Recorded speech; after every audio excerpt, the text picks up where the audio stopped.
Hello, my name is Karan Log and I'm a cancer specialist in Colorado, and I'm going to try to explain cancer in as simple terms as possible. So the easiest way to start is to think about, well, what is the normal process and how do things start off? So when you think of the normal process, the easy example I like to give is imagine a scenario that I accidentally cut myself on the hand. Well, what will happen is that my skin cells will divide to eventually cover up the cut. But once that cut is actually well healed, what will happen is my skin cells will start to go back to the normal process of division. So when we talk about normal cells, what we're looking at is we're talking about a process where you've got controlled cell division, where cells are growing when needed and then slowing down when not. Growing when needed and slowing down, growing when needed and slowing down. So what happens with cancer cells that actually makes them dangerous? So the first property of cancer cells is that you actually have uncontrolled rapid cell growth. So when cancer cells are growing, what's happening is that mechanism is lost. And so you've got cells that are growing and growing and growing and growing and growing and growing and growing, and that cell turnover is actually increased. But it's the second property of cancer cells that actually makes it dangerous. And it's the fact that these cells have actually now started to lose their function.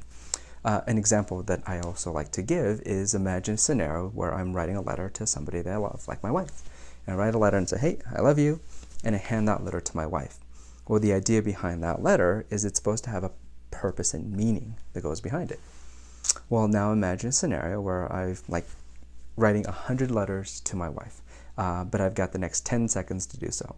So I'm going to scribble, scribble, scribble, scribble, scribble, hand it over to the wife, and then she'll just look at me as if I have really bad handwriting, which unfortunately I do. But what you'll see is that the message and meaning behind those letters that I've given to her are now lost. So again, as cancer cells are growing rapidly, what they're doing is they're losing their function. And that's actually what makes cancer cells dangerous. So we name a cancer according to the cell that's growing abnormally. So when somebody has breast cancer, they have a breast cell that's growing abnormally, which then actually can form a hard mass. When patients have lung cancer, they've got lung cells that are growing abnormally. When somebody has colon cancer, they have colon cells that are growing abnormally. But again, it's the loss of function that ultimately make cancer cells dangerous.